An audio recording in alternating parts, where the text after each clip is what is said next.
The first time I saw him, I was scrubbing someone else's blood from his marble floor. My knees ached against the cold stone as I worked the stiff brush in circles, the acrid scent of bleach burning my nostrils. I'd been at it for hours, ever since Mrs. Venuti, the stern-faced housekeeper who'd hired me, pointed at the dark stain and said, "Make it disappear before he returns." She didn't elaborate on who he was or whose blood had spilled across the imported Italian marble. In this line of work, questions were luxuries I couldn't afford. 6 months ago, I would have been horrified. Now, I was just grateful for the job. When you're 24 with no degree, no references, and a 2-year-old daughter depending on you, you take what you can get, even if it means scrubbing mysterious stains from the floors of a mansion that whispered of danger from every shadowed corner. It's not clean enough. The voice, deep, quiet, and somehow more terrifying for its softness, froze the breath in my lungs. I hadn't heard anyone enter the vast foyer, yet suddenly he was there, looming above me like a dark planet pulling everything into its gravity. I kept my eyes down, focusing on the nearly invisible stain. "I'm sorry, sir. I'll do better. Look at me when I speak to you." My heart hammered against my ribs as I slowly raised my head. The man standing over me couldn't have been more than 35, but power radiated from him like heat. He wore a charcoal suit that probably cost more than I would make in a year, tailored to fit broad shoulders and a lean frame. His features were sharp, high cheekbones, straight nose, and full lips pressed into a hard line. But it was his eyes that made my mouth go dry. Dark as espresso, they studied me with the cold calculation of a predator deciding whether prey was worth the chase. "You're new," he said, not a question, but an observation. "Yes, sir. It's my 2nd week." My voice sounded small even to my own ears. "Your name?" "Elena Reyes." He held my gaze for what felt like an eternity, and I fought the urge to look away. Something dangerous flickered behind those eyes, something that sent warning signals racing through my body. "You missed a spot, Elena Reyes." He gestured to a section of the floor I'd already cleaned 3 times. I swallowed hard. "I'll fix it right away, Mr. Salvatore," he supplied.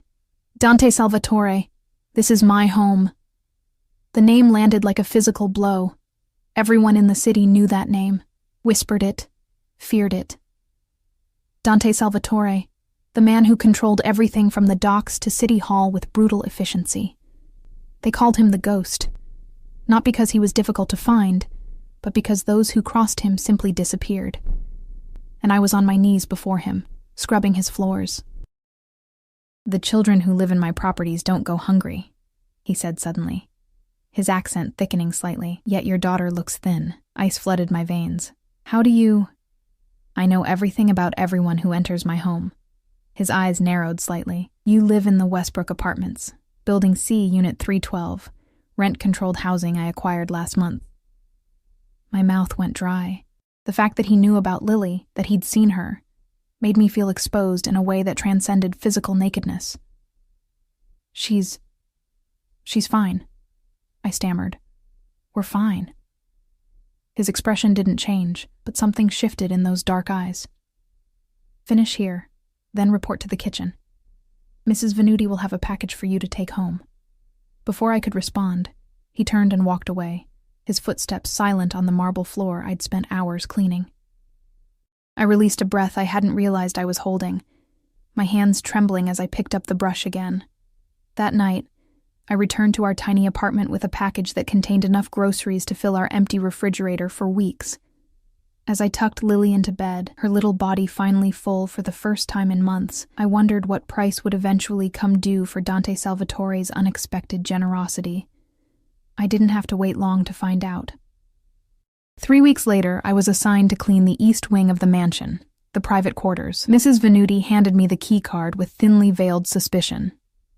"Mr. Salvatore specifically requested you," she said, her Italian accent thickening with disapproval.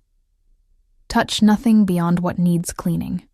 The security cameras see everything." The warning was unnecessary. I'd spent enough time in the mansion to understand the unspoken rules. Look, but don't see. Hear, but don't listen. Know, but don't speak. The east wing was different from the rest of the house. where the main areas were designed to impress with their cold opulence.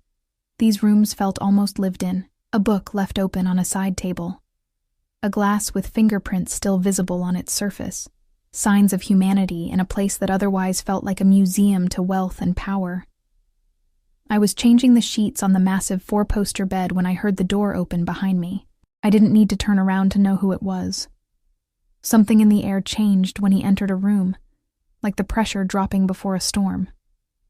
"Your efficiency has been noted," Dante said, his voice closer than I expected. I turned to find him standing just inside the doorway, watching me with that same inscrutable expression. Today he wore no jacket, just a white shirt with the sleeves rolled up to expose forearms corded with muscle. A thin scar ran along his left wrist, disappearing beneath his sleeve, evidence that even the untouchable Mr. Salvatore was human enough to bleed. "Thank you, sir," I replied, keeping my voice steady despite the nervous flutter in my chest. "You haven't asked about the food." I smoothed the silk sheets, buying time. "It's not my place to question your generosity. Look at me, Elena." I obeyed, though everything in me screamed to keep my eyes down, to make myself invisible. When I met his gaze, I was surprised to find something almost like curiosity there. "Most people want something from me," he said. "They take what I offer and immediately ask for more. Yet you've said nothing." "I have Lily to think about," I admitted.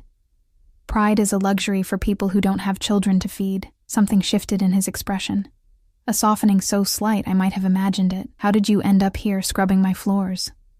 The question caught me off guard. No one in this house had ever asked about my life before. "Bad choices," I said simply. "A man who disappeared when I got pregnant. Medical bills I couldn't pay. The usual story." "What happened to your back?" The question hit me like a physical blow. My hand instinctively reached toward my shoulder blade, where I knew the edge of a scar was visible beneath the collar of my uniform. I'd been careful, so careful, to keep them covered. "I don't know what you mean," I lied, heart pounding so hard I was certain he could hear it. In 3 smooth strides, he closed the distance between us. I flinched instinctively, a reaction born from years of experience. His eyes narrowed at my response, cataloging it with cold precision. "Don't lie to me, Elena." His voice was soft, but carried an edge sharp enough to draw blood. "I saw them when you were reaching to dust the top shelf in the library. Burns, if I'm not mistaken." Shame burned through me, hot and suffocating. Those scars were my secret, the physical reminder of the worst night of my life. The night I learned exactly what Lily's father was capable of when I told him I was keeping the baby. "It was a long time ago," I whispered. Dante's expression didn't change, but the air around him seemed to vibrate with a cold, controlled fury. "Who?" "It doesn't matter anymore. It matters to me." The possessiveness in those 4 simple words should have terrified me. Instead, something else unfurled in my chest, something dangerous and warm. "Why would you care about the scars of a woman who cleans your floors?" I asked, immediately regretting my boldness. But instead of anger, a smile ghosted across his lips. Gone so quickly I might have imagined it. Perhaps I've developed an inconvenient interest in what belongs to me. "I don't belong to you," I said, the words escaping before I could stop them. His eyes darkened. "Everyone in this house belongs to me, Elena. The sooner you accept that reality, the easier your life will be." He reached out, and I fought the urge to step back as his fingertips brushed against the edge of my collar, just barely touching the raised skin of my scar. The contact sent electricity racing down my spine. "Tomorrow, you'll begin working exclusively in my private quarters," he said, withdrawing his hand. "Your pay will be doubled. Mrs. Venuti will arrange for someone to watch your daughter during your extended hours." It wasn't a request. "Why?" I asked, unable to stop myself. "Because I protect what's mine," he answered simply. "And I've decided that includes you." As he turned to leave, panic bubbled up in my throat. "Mr. Salvatore," I called after him. "The man who gave me these scars. He's still out there. If he finds us..." Dante paused at the door, looking back at me over his shoulder. The expression on his face made my blood run cold. "Not for long, Elena," he said softly. "Not for long." After he left, I sank onto the edge of the bed, my legs suddenly too weak to support me. What had I done? In a moment of weakness, I'd revealed too much, drawn the attention of a man who destroyed people as casually as others might swat flies. That night, as I held Lily close and breathed in her sweet, innocent scent, I couldn't shake the feeling that I'd made a terrible mistake, that I'd traded one dangerous man for another far more lethal. I just didn't realize then how far Dante Salvatore would go to claim what he considered his, or that by this time next month, the father of my child would be missing, presumed dead, and I would be moving my daughter into the east wing of a mansion built on blood money and broken bones. I didn't realize that in trying to escape one cage, I'd willingly walk into another, gilded one, with a predator who would never let me leave.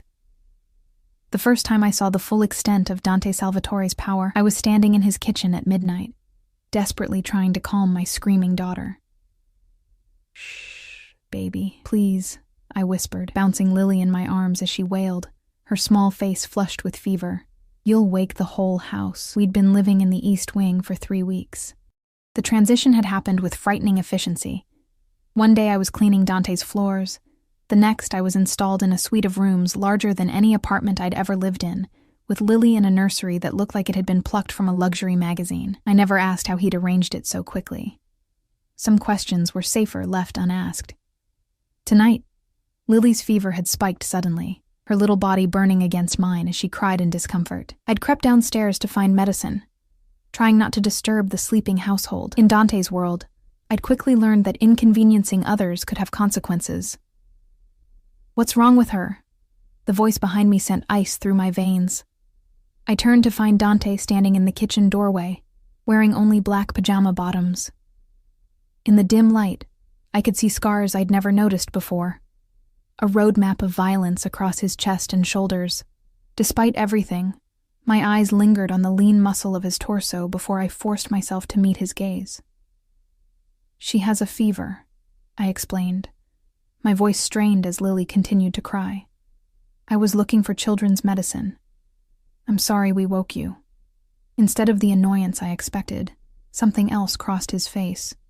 Concern, perhaps, though it seemed foreign on his sharp features. "How high?" he asked, crossing to where we stood. 102.3. It came on suddenly. Without asking, he reached out and placed his hand gently against Lily's forehead. To my surprise, she quieted at his touch, her sobs reducing to whimpers as she blinked up at him with fever-bright eyes. "My doctor will be here in 15 minutes, he said, already reaching for his phone on the counter. "At midnight? That's not necessary. Elena." My name in his mouth was both warning and caress. When I say my doctor will come, he will come, regardless of the hour. True to his word, exactly 13 minutes later, an elderly man with kind eyes and a medical bag arrived at the kitchen door, not looking the least bit surprised to have been summoned to the Salvatore mansion in the middle of the night. As the doctor examined Lily, Dante stood watching with an intensity that should have been unsettling. Instead, I found myself drawing strange comfort from his presence, solid and unwavering in the sterile light of the kitchen. "An ear infection," the doctor finally pronounced, packing away his instruments. "Common in children her age. I've brought antibiotics and something for the pain." Relief washed through me, making my knees weak. Lily had fallen asleep against my shoulder, exhausted from crying and comforted by the medicine the doctor had administered. "Thank you," I whispered, knowing the words were inadequate. "I don't know how I'll pay." The doctor waved away my concern with a smile that didn't quite reach his eyes. "Mr. Salvatore takes care of his own," he said simply. After the doctor left, I expected Dante to return to his quarters, his duty fulfilled. Instead, he gestured for me to follow him into the adjacent sitting room, where a fire still smoldered in the massive stone fireplace. "Sit," he commanded, nodding toward a plush armchair. I obeyed, cradling Lily against me as she slept. Dante poured amber liquid from a crystal decanter into a glass and handed it to me. "Drink. It will help with the shock." "I'm not in shock," I protested. Even as I accepted the glass, his lips curved into something almost like a smile. "Your hands haven't stopped shaking since you came downstairs." I hadn't noticed until he mentioned it, but he was right. I took a sip of what turned out to be very expensive bourbon, the liquid burning a path down my throat. "Why are you doing all this?" I asked, the question that had been burning inside me for weeks finally escaping. The rooms, the clothes, the doctor. Why us? Dante settled into the chair opposite mine, his dark eyes reflecting the dying firelight. "When I was 5 years old, my mother fell ill with pneumonia," he said, his voice dropping so low I had to lean forward to hear him. "My father refused to call a doctor, said it would make him look weak to care so much about a woman. She died 3 days later." The admission stunned me into silence. It was the first personal detail he'd ever shared, and its significance wasn't lost on me. "I'm sorry," I said finally. "Don't be. It taught me an important lesson about power. True power isn't found in causing pain. Any animal can do that. True power is in having the ability to prevent suffering and choosing to use it." He leaned forward, his eyes never leaving mine. "I saw your scars, Elena. I saw what someone did to you because they could. Because they enjoyed your pain." My hand instinctively went to my shoulder, where the worst of the burn scars lay hidden beneath my nightshirt. "That doesn't explain why you brought us here." "Doesn't it?" Something dangerous flickered in his eyes. "Perhaps I recognized something in you. Something that called to me, or perhaps I simply wanted to show you what it feels like to be protected rather than possessed." The irony of his words wasn't lost on me. Everything about Dante Salvatore screamed possession, from the way his eyes tracked my movements to the way he'd systematically removed every obstacle between us. "What happened to Lily's father?" I asked suddenly, the question that had haunted me for weeks finally finding voice. "After I told you about the scars, he disappeared." That wasn't a coincidence. Dante's expression didn't change, but something cold and deadly settled over him like a second skin. "Do you really want to know?" I thought about the man who had held me down and pressed a heated knife to my skin when I refused to get an abortion, who had threatened to take Lily away if I ever tried to leave him, who had made my life a living hell until I finally escaped with nothing but my daughter and the clothes on our backs. "No," I admitted quietly. "I don't think I do. Smart girl." The approval in his voice sent an inappropriate thrill through me. "But I need to know something else," I continued, emboldened by the bourbon and the strange intimacy of the midnight hour. "What do you want from me, Dante? Really?" His eyes darkened at the sound of his name on my lips, the first time I'd used it instead of Mr. Salvatore. He stood and moved toward me with the fluid grace of a predator, dropping to one knee beside my chair so his face was level with mine. "What I want," he said softly, reaching out to brush a strand of hair from my face, "is for you to stop flinching when I come near you. What I want is for you to understand that not all men use their strength to break things." His fingers trailed down to the collar of my nightshirt, gently pulling it aside to reveal the edge of a scar. Unlike earlier times when shame had flooded me at the exposure, something else entirely coursed through my veins at his touch. "Your scars don't make you broken, Elena. They make you a survivor." His voice had dropped to a whisper, and I find that extremely compelling. The air between us changed, charged with something dangerous and electric. His face was inches from mine, close enough that I could feel his breath against my lips. For one wild, terrifying moment, I thought he might kiss me, and worse, that I might let him. Instead, he stood abruptly, putting distance between us. "Get some rest. The doctor will return tomorrow to check on Lily." He was gone before I could respond, leaving me breathless and confused, with a sleeping child in my arms and the lingering warmth of his touch on my skin. The next morning, a package arrived for Lily, a stuffed bear nearly as big as she was, along with a collection of children's books. There was no card, no message, but I knew who they were from. Just as I knew the designer clothes that had appeared in my closet the day after I'd moved in were his doing, or the piano that had been installed in our suite when I'd mentioned in passing that I used to play as a child. Dante Salvatore was courting me in his own strange, possessive way, through gestures rather than words, through protection rather than passion. I told myself it meant nothing to me, that I was simply taking advantage of his inexplicable interest to give Lily a better life. That when the time was right, we would leave this gilded cage and make our own way. I almost believed it, until the night of the gala. "You will attend with me," Dante informed me one morning as I poured his coffee, his tone making it clear this wasn't a request. The event honors the children's hospital my family has supported for generations. I don't belong at events like that, I protested. I'm your housekeeper. His eyes flashed with something dangerous. Is that all you think you are to me? The question hung between us, loaded with implications I wasn't ready to face. What else would I be? He stood from the breakfast table, coming to stand so close I could smell his cologne. Bergamot and sandalwood with undertones of something darker. That's what we'll determine tonight, he said softly. A car will collect you at 7. Mrs. Venuti will watch Lily. That evening, I stood before the mirror in my suite, barely recognizing the woman who stared back at me. The dress, delivered that afternoon without explanation, was a deep emerald that made my eyes look like amber in the low light. It hugged curves I'd forgotten I possessed after years of oversized t-shirts and practical uniforms. My dark hair, usually pulled back in a practical bun, fell in loose waves past my shoulders. For the first time in years, I looked like the woman I'd been before. Before the scars, before the fear, before I'd learned to make myself invisible. When I descended the grand staircase, Dante was waiting in the foyer below, his back to me as he spoke quietly to his driver. At some signal I didn't catch, he turned, and the expression that crossed his face as he looked up at me stole the breath from my lungs. Hunger, raw and undisguised. You look beautiful, he said, his voice rougher than usual. Thank you.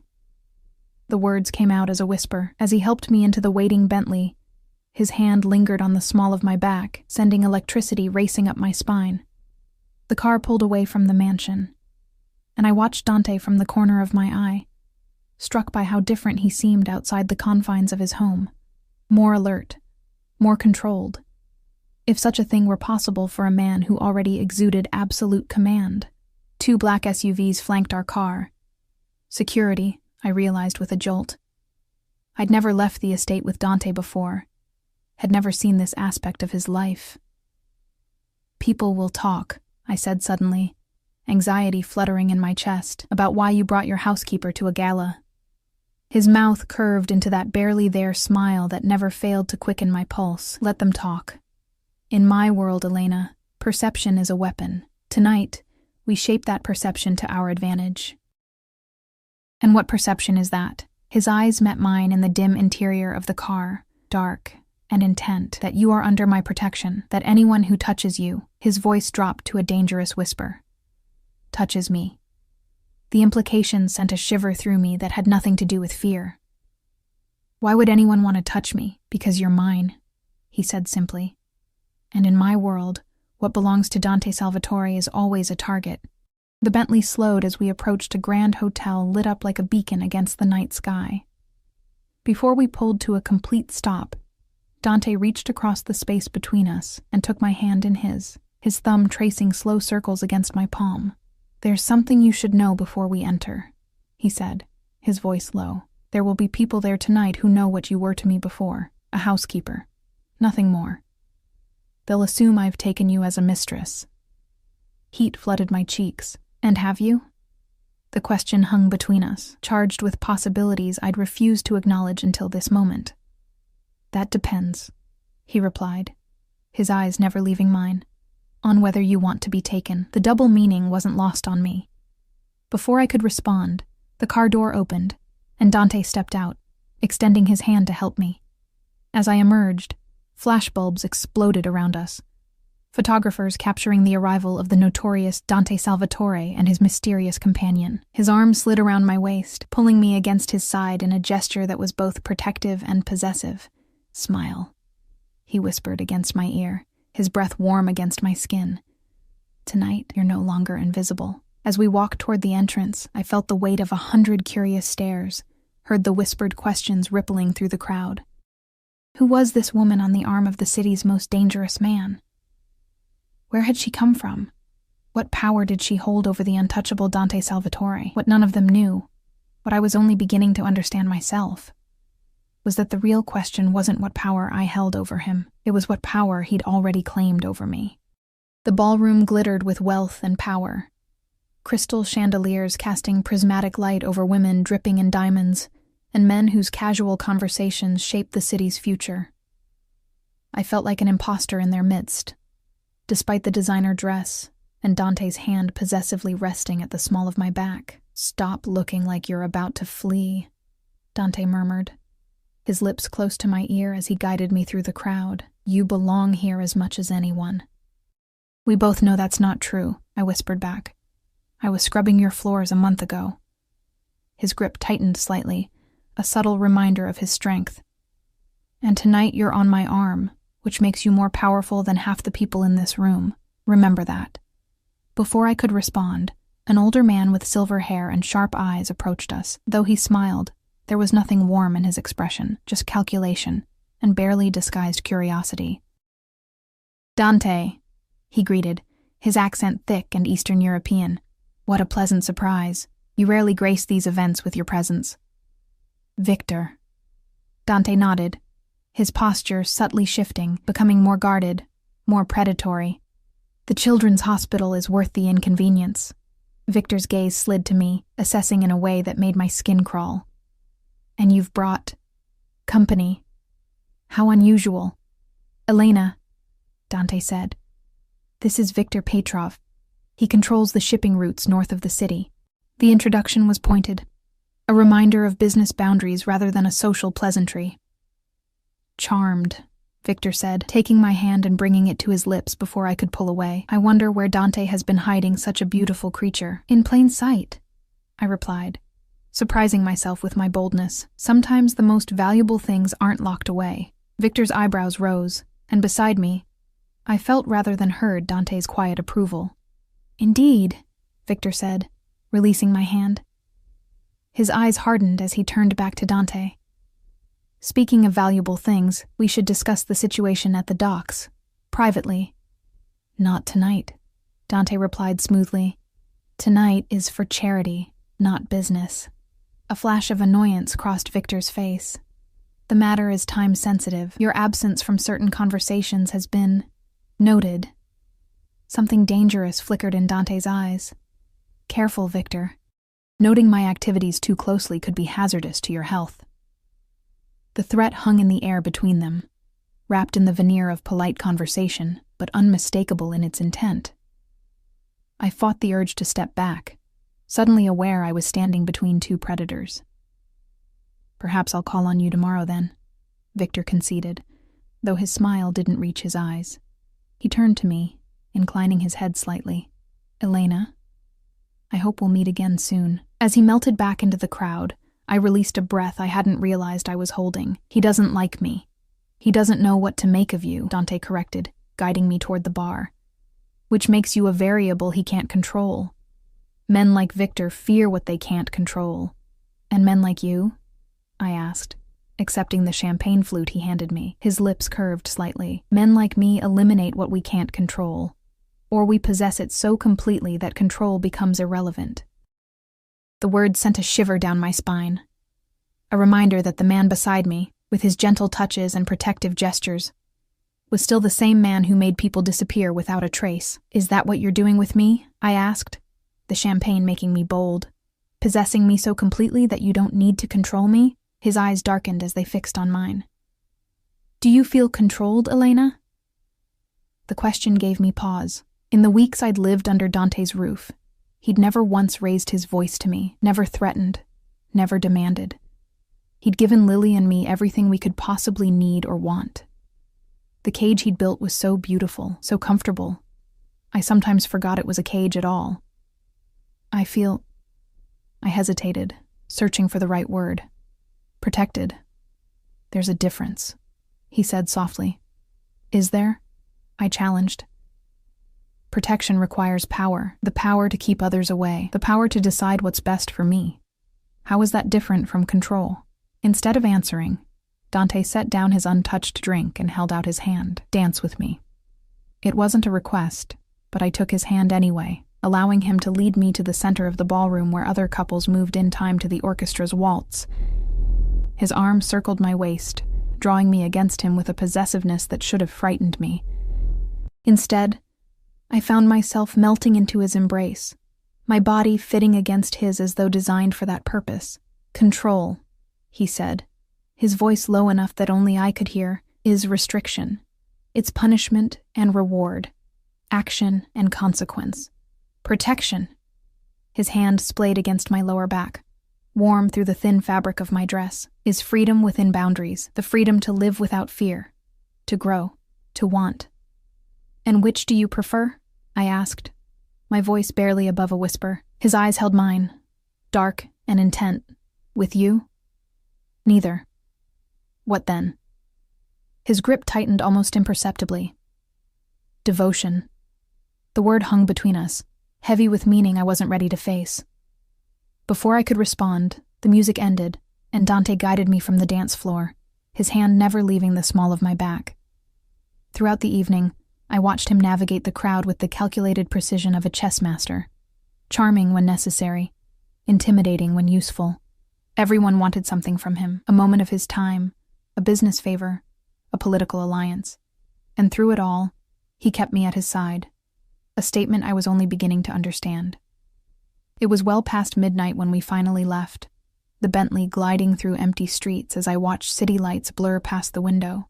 The silence between us was charged with unspoken words, questions I didn't dare ask, answers he wasn't ready to give. When we arrived back at the mansion, Dante walked me to my suite, stopping at the door. Did Mrs. Venuti say how Lily was tonight? I asked, suddenly desperate to break the tension between us. She slept through the evening. No fever. His eyes hadn't left my face since we entered the house. You should check on her. I nodded, reaching for the doorknob, only to feel his hand close gently around my wrist, stopping me. Elena. My name in his mouth was both question and command. I turned back to him, heart pounding against my ribs. Yes, tonight, when Victor looked at you, when they all looked at you, do you know what they saw? I shook my head slightly. They saw a woman who holds power over me. His thumb traced slow circles against my pulse point. A woman I would kill for. The admission should have terrified me. Instead, heat pooled low in my stomach, a dangerous want I'd been trying to ignore for weeks. Is that true? I whispered. His answer was to lean forward, his lips brushing against my ear. Go check on your daughter, Elena. We'll finish this conversation another time. Then he was gone, leaving me breathless and confused at my own door. I should have known our fragile peace couldn't last. The warning came 3 days after the gala, delivered in the form of a small ivory envelope addressed to me personally. I was sitting in the garden, watching Lily chase butterflies across the manicured lawn, when Mrs.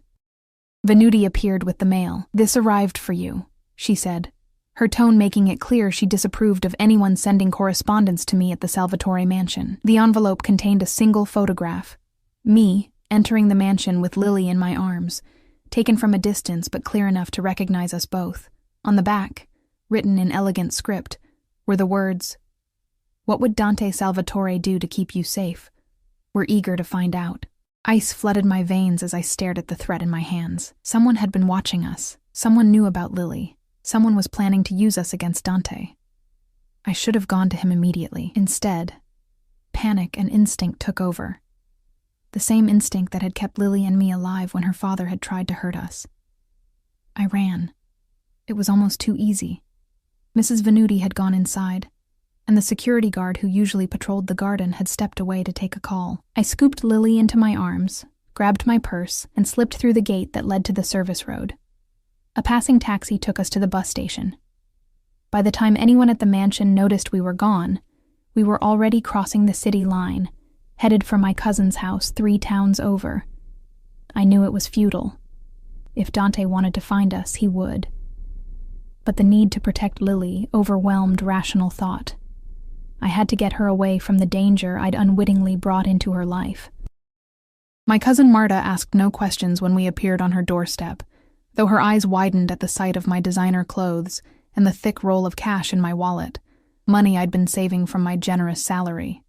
Just for a few days, I promised. Until I figure things out.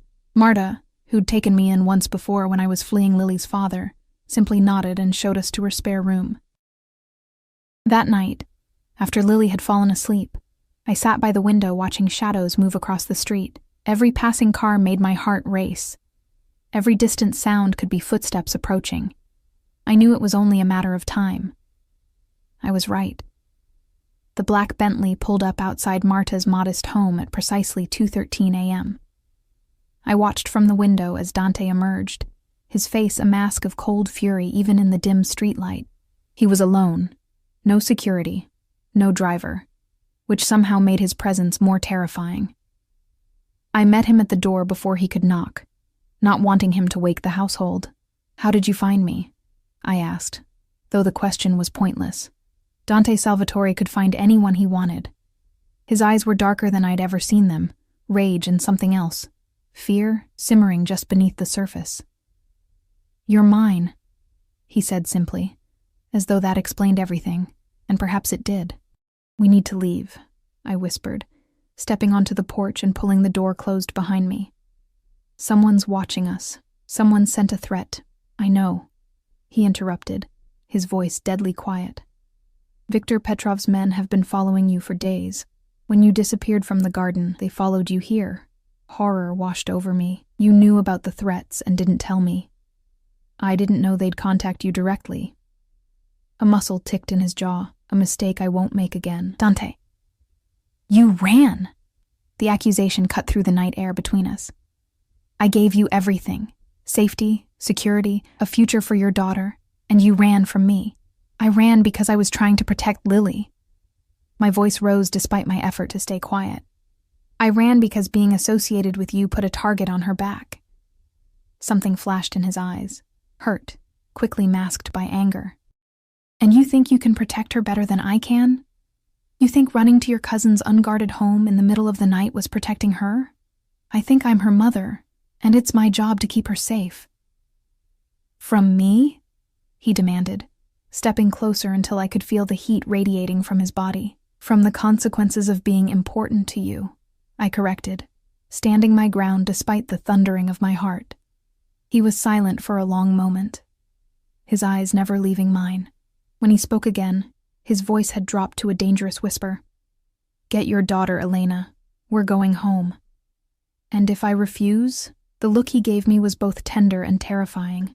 "Then I'll remind you exactly what it means to belong to Dante Salvatore." Something in his tone sent heat racing through me, a primal response to the raw possession in his words. For a moment, I considered defiance. Imagined telling him that Lily and I would make our own way, that we didn't need his protection or his possessiveness.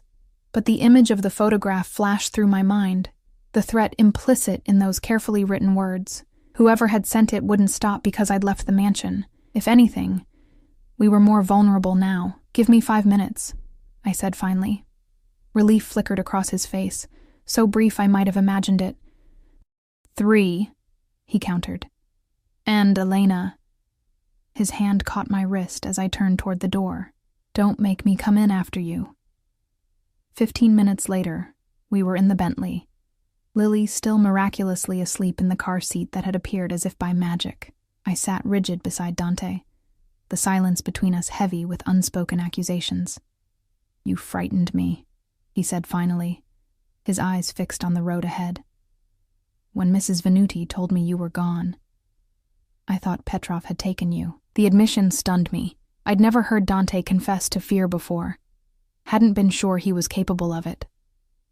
"I'm sorry," I whispered, meaning it. I panicked. His hand found mine in the darkness, fingers interlacing with a gentleness that belied the fury I'd seen earlier. "Don't ever run from me again, Elena. If you're afraid, if you're threatened, if you're uncertain, come to me. Always to me." I knew I should pull my hand away, maintain some semblance of the boundary between us. Instead, I found myself holding on tighter. "What happens now?" I asked. "With Petrov?"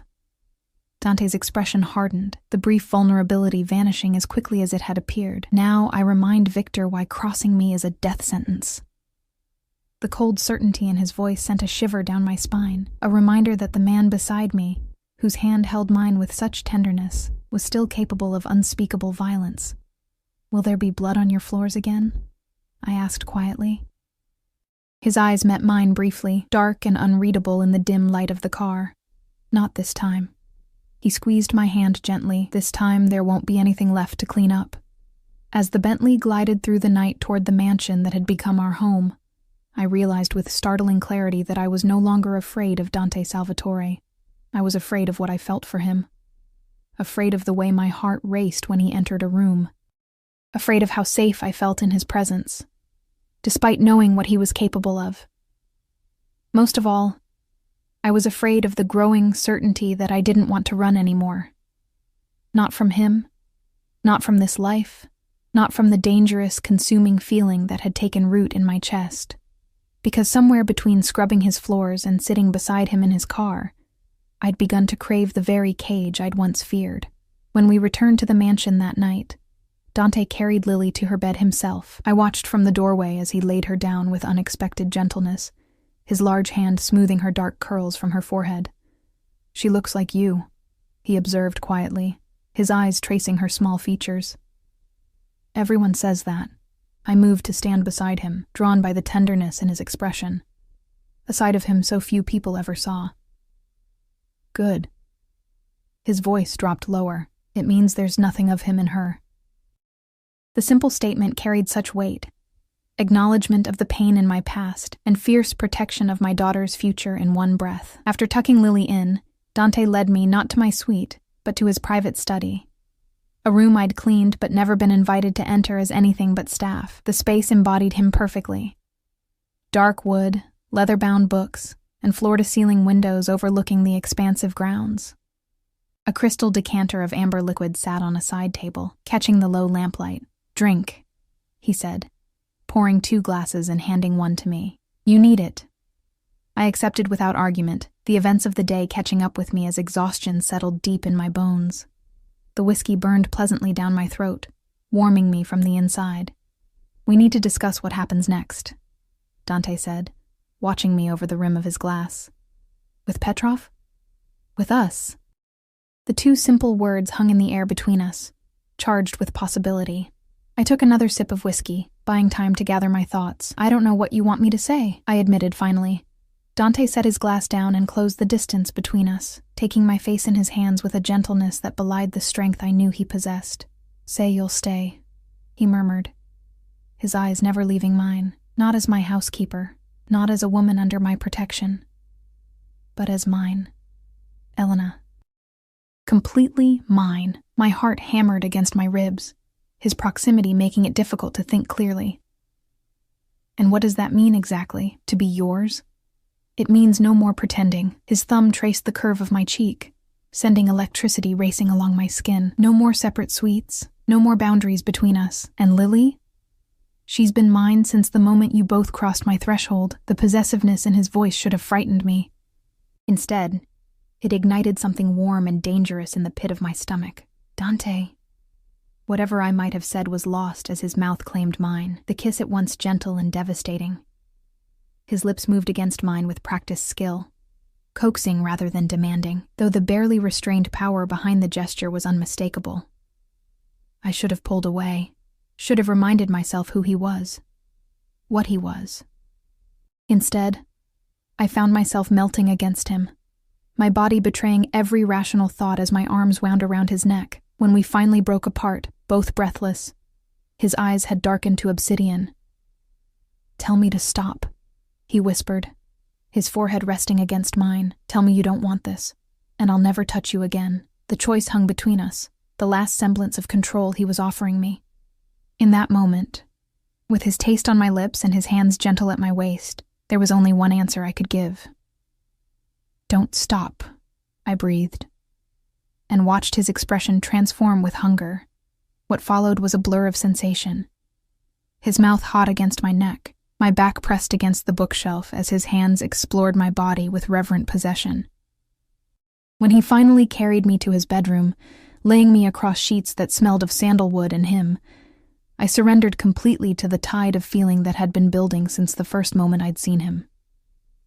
"You're mine now, Elena," he whispered against my skin, the words both promise and warning. "And I protect what's mine." Later, as we lay tangled in silk sheets, my head resting on his chest, I traced the scars that mapped his torso, evidence of a violent life I was only beginning to understand. "Will you ever tell me how you got these?" I asked, my finger following a particularly vicious scar that curved from his collarbone to his sternum. His hand caught mine, bringing my fingers to his lips. Some stories are better left untold. And Petrov? I couldn't help asking. What will happen to him? Dante's expression hardened, the lover receding as the dangerous man I'd first met resurfaced. He threatened what belongs to me. There's only one possible outcome for that. A shiver ran through me, not entirely of fear. You'll kill him? I'll destroy him, he corrected. Completely. Irreversibly. His business, his reputation, his life. All of it gone by this time tomorrow. The cold certainty in his voice reminded me of what I'd chosen, of who I'd chosen. Dante Salvatore, who commanded an empire built on blood and power, who could be gentle with my daughter one moment and order a man's execution the next. Does that frighten you? He asked, studying my reaction with those perceptive dark eyes. I considered lying, but he would see through it instantly. Yes, I admitted, but not the way it should.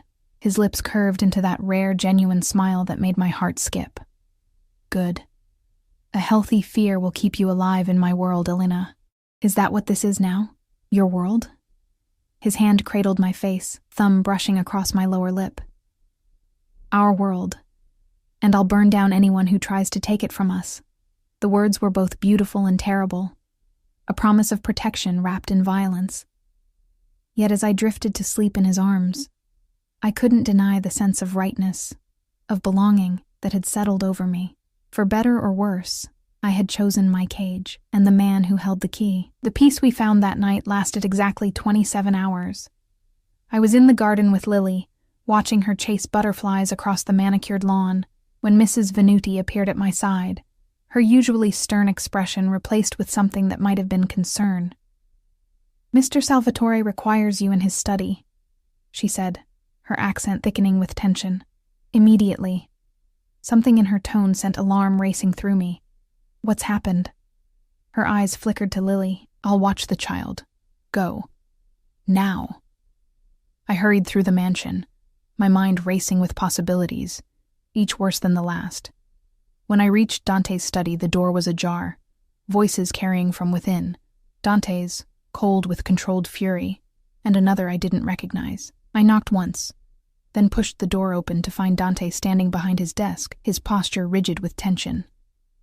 Across from him stood a man in an expensive suit, his back to me. Elena. Dante's eyes met mine, something like warning flashing in their depths. Come in and close the door. As I stepped further into the room, the visitor turned and the floor seemed to drop from beneath my feet. The face that had haunted my nightmares for years. Sharp features, cold blue eyes, cruel mouth, smiled at me with practiced charm. "Hello, Elena," said the father of my child. "It's been a while." My throat closed, panic stealing my voice as my eyes darted frantically to Dante. This wasn't possible. David was supposed to be gone, disappeared, or worse. Dante had promised me. "What are you doing here?" I finally managed, hating the tremor in my voice. David's smile widened, revealing perfect white teeth. "Is that any way to greet the father of your child?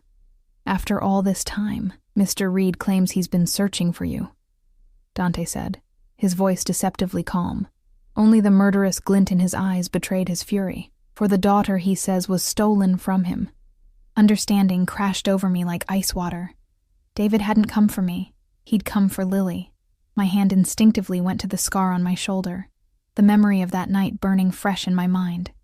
"You have no right," I whispered, my fear giving way to anger. "You wanted me to abort her. You held me down and—" My voice broke. "Ancient history," David waved dismissively. "I've changed. Gotten help for my anger issues. I have rights, Elena. Legal rights to my daughter." "You threatened to kill her if I didn't get rid of her," I spat, finding strength in my rage. "You burned me when I refused." David's expression didn't change, but something ugly flashed in his eyes. "Allegations without proof. From a woman with documented mental health issues. I have witnesses who'll testify to your instability during our relationship, Elena. Who do you think a judge will believe?"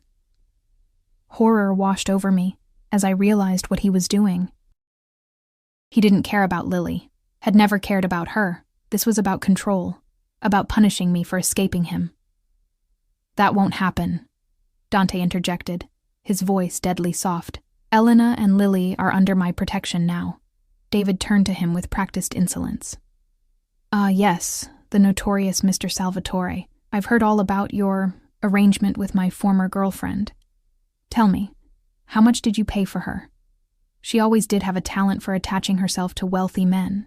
I saw the exact moment Dante's control snapped, a subtle shift in his posture, a darkening of his eyes that promised violence. Before he could move, I stepped between them, my hand pressing against Dante's chest. "Don't," I pleaded quietly. "Not like this." His eyes met mine, rage warring with the promise he'd made me, to protect us, to keep us safe. With visible effort, he reined in his fury. "You have 10 seconds to leave my property," Dante told David, his voice terrifyingly calm. "Before I forget, my lady asked me for restraint." David's smirk faltered slightly, but he recovered quickly. "I'm not going anywhere without seeing my daughter. I have a court order. A court order that hasn't been served properly." Dante interrupted. "That hasn't been reviewed by my team of attorneys. That will be tied up in legal challenges for years before it ever touches Lily." A flash of uncertainty crossed David's face, quickly replaced by calculated confidence. "You can't keep her from me forever, Salvatore. I have resources too, connections. I know things about your operation that would interest certain federal agents." The threat hung in the air, blatant and dangerous. Dante's expression didn't change, but I felt the tension radiating from him like heat. "Be very careful with your next words," Dante warned softly. "Threats in my house rarely end well for the one making them." David's eyes slid to me, cold and calculating. "I'll see you in court, Elena, and I'll take Lily one way or another. She belongs with her father." He turned to leave, pausing at the door to deliver one final barb. "I always knew you'd end up as some rich man's whore. At least you found one who can afford better security than the last." The door closed behind him, and the control Dante had been maintaining shattered. With a roar of fury, he swept everything from his desk. Crystal decanter, laptop, stacks of papers, sending them crashing to the floor in an explosion of glass and fury. I stood frozen, shock and fear battling within me as I watched the man I'd given myself to transform into something terrifying and primal. This was the Dante Salvatore the outside world knew, the man who destroyed his enemies without mercy or hesitation.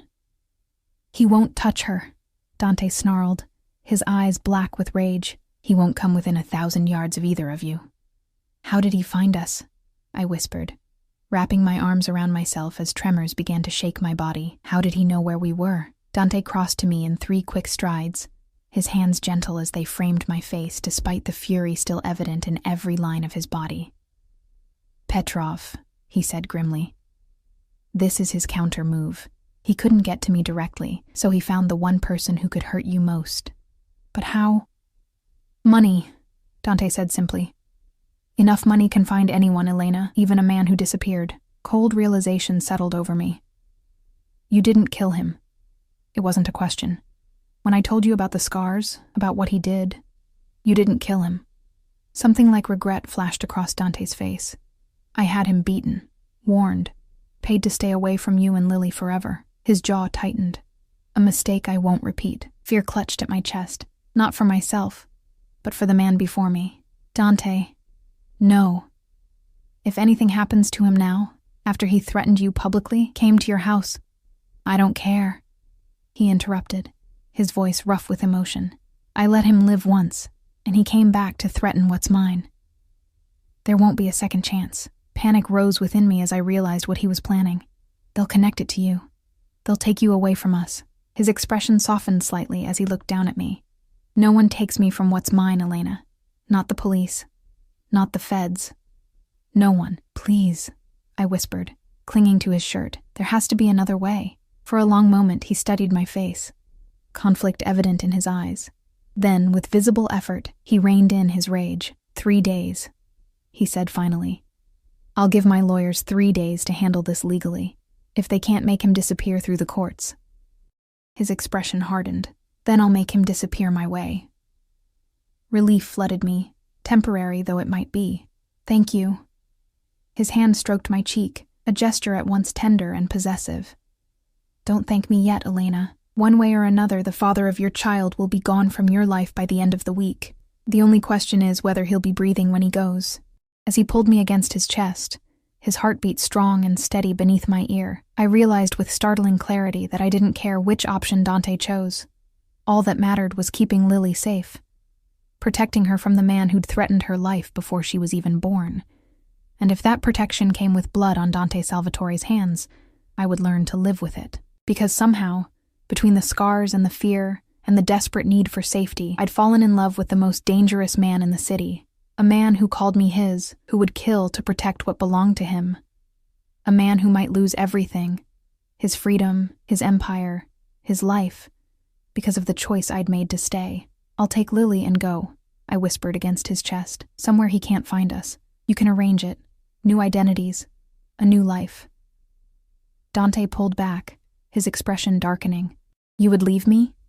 To protect you, I insisted. If David disappears after threatening you publicly, they'll come for you, Dante. I can't let that happen because of us. His hand tangled in my hair, tilting my face up to his. No one takes what's mine, he repeated, each word precise and deadly. Not him, not the law, not even you, Elena. The possessiveness in his voice should have frightened me.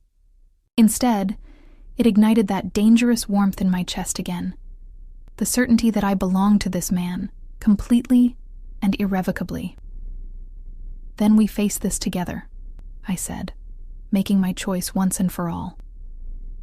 Whatever comes. His answer was to kiss me, fierce and claiming, as though sealing a pact between us. When he pulled away, his eyes were still dark with rage, but something else burned alongside it now, a devotion as dangerous and consuming as his fury. Together, he agreed, his forehead resting against mine, until the end, whatever that may be. As I stood in his arms, surrounded by the destruction of his rage and the promise of his protection, I knew I'd crossed a final line. There would be no going back from this, no pretending I was just a woman under his roof, just a mother seeking safety for her child. I had become what the whispers at the gala had already named me, Dante Salvatore's woman, the one he would kill for, the one he might die for, and God help me, I wouldn't have it any other way. The next 3 days passed in a haze of tension and waiting. Dante's mansion transformed into a fortress. Additional security posted at every entrance, guards shadowing Lily and me whenever we left our rooms. I barely saw Dante himself, as he disappeared into his study with a rotating cast of men in expensive suits, some lawyers, some clearly not. On the evening of the 3rd day, I put Lily to bed early, exhausted from the constant vigilance. As I sang her favorite lullaby, smoothing her dark curls away from her forehead, a shadow in the doorway caught my attention. Dante stood watching us, his expression softer than I'd seen it since David's visit. He'd loosened his tie, and fatigue lined his face in a way I rarely witnessed, a reminder that even he had limits. She's beautiful when she sleeps, he said quietly as I joined him in the hallway, pulling Lily's door half closed behind me. She's always beautiful, I replied with a tired smile. His hand cupped my cheek, thumb brushing across my cheekbone with surprising tenderness, like her mother. Something in his tone made my heart tighten. What's happened? I asked, suddenly alert. Did the lawyers... Let's go to my study, he interrupted gently. We need to talk. Fear clutched at my chest as I followed him down the hallway. In my experience, nothing good ever followed those 4 words. Dante's study had been restored to its former pristine state. No evidence remained of his explosive rage days earlier. He poured us each a drink without asking, and I accepted mine gratefully, needing the liquid courage. The legal approach has hit a wall, he said without preamble, leaning against his desk rather than sitting behind it. David Reed has powerful backing, money that isn't his, influence he shouldn't possess. Petrov, I whispered, the name tasting bitter on my tongue. Dante nodded, his expression hardening. Victor sees you as my weakness. By supporting Reed's claim to Lily, he hopes to distract me, destabilize my operation. It's a power play, nothing more. And David? The name still burned like acid in my mouth. He wants money, Dante's voice was flat with disgust. He doesn't care about Lily, never did. This is about extortion, pure and simple. Relief and anger warred within me. So, pay him off, make him sign away his rights and disappear for good. Dante's expression darkened. I offered $2 million, more than enough to vanish permanently. He refused. Why? I whispered, though I already knew the answer. Because Petrov has promised him more. Dante set his glass down with controlled precision. And because he wants to hurt you, Elena. Men like Reed, men who burn women and threaten children, they need to dominate, to control. You escaped him once. He won't let it happen again. Cold dread settled in my stomach. What happens now? Dante pushed away from the desk, moving to stand before me. His hands framed my face, gentle despite the violence I knew they were capable of. Now I keep my promise, he said softly. Now I make him disappear. Despite everything David had done, the pain, the fear, the scars, both physical and emotional, I felt a flicker of hesitation, not for his sake, but for Dante's. There has to be another way, I said, though I knew there wasn't. The police would need evidence of his abuse, Dante interrupted gently. Evidence that doesn't exist because you never reported it, because you were too afraid, too isolated. Shame burned through me at the reminder of my weakness, how I'd hidden the burns, made excuses for the bruises, kept silent about the threats. It's not your fault, Dante continued, reading my expression with practiced ease. Survivors do what they must, but legally, without documentation, your word against his isn't enough, especially with Petrov's lawyers painting you as unstable. And if you kill him? I asked, my voice barely above a whisper. What happens to us then? Something shifted in Dante's expression. A softening. A vulnerability I rarely glimpsed. I have a confession to make, Elena. He took my hands in his touch uncharacteristically hesitant. I've been planning for this moment since the day you told me about your scars. Confusion furrowed my brow. What do you mean? Reed's disappearance was always inevitable, he explained. From the moment I understood what he'd done to you, what he'd threatened to do to Lily, his fate was sealed. The only variable was timing. Then why wait? I asked. Why give him the chance to find us? Because I needed you to choose me, he said simply. Not just as protection, not just as safety, but as the man you wanted. I needed to know you'd stay when he was gone, that you weren't with me only because you were running from him. The admission stunned me into silence.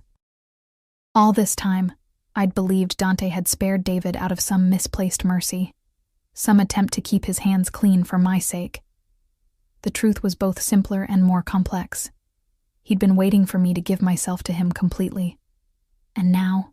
I asked, my voice unsteady. Now everything is in place, he said, his thumbs tracing circles on the backs of my hands. A hunting accident in the mountains, a body that will never be found, witnesses who'll swear I was here, with you, when it happened.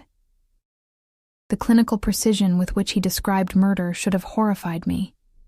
Instead, I felt only a terrible, overwhelming relief, the promise of freedom from the shadow that had haunted us for years. No one will ever connect it to you. I needed reassurance, not for my conscience, but for our future. No one, he promised.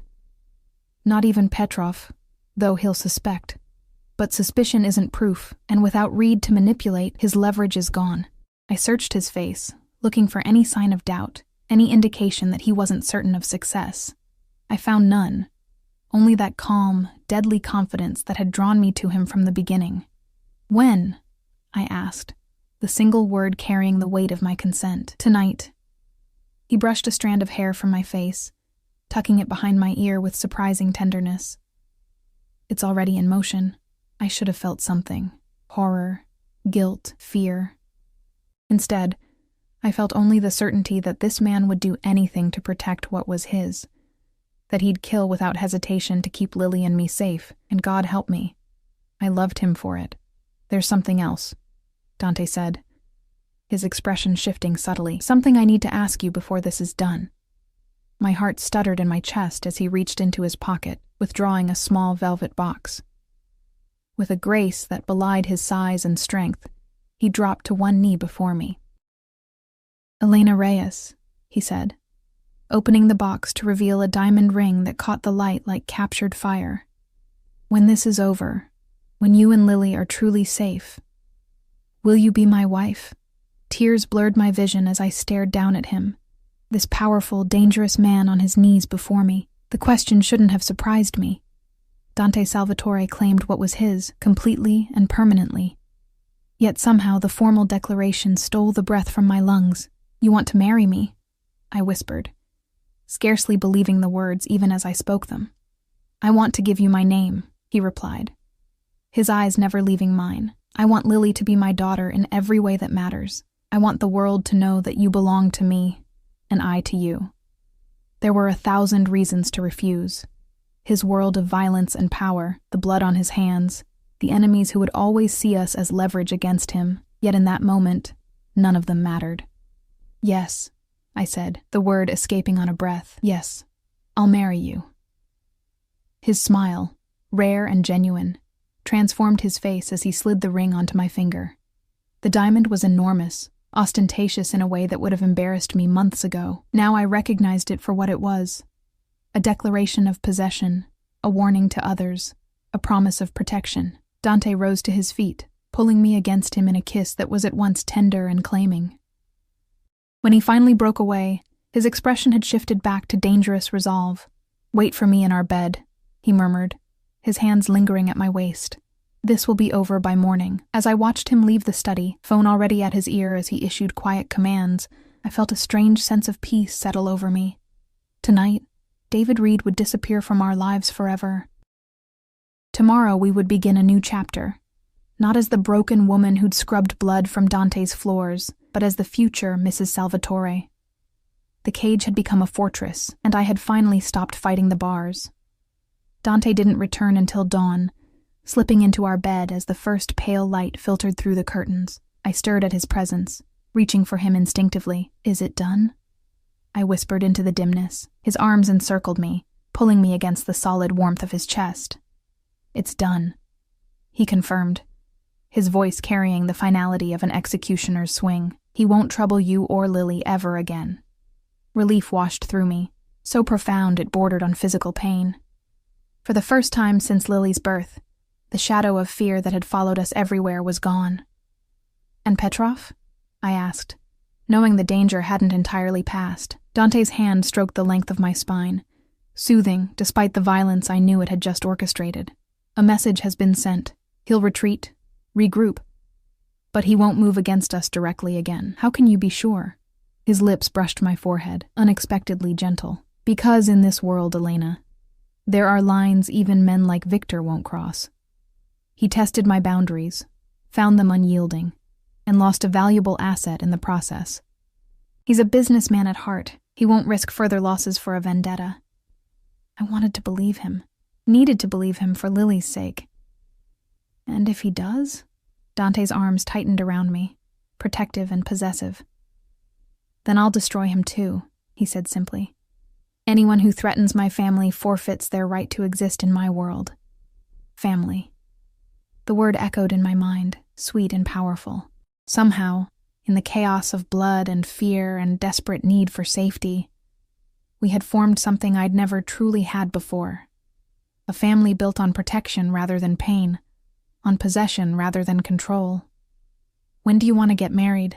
I asked, changing the subject to something brighter, something that looked toward future rather than past. I felt Dante's smile against my hair. "As soon as possible.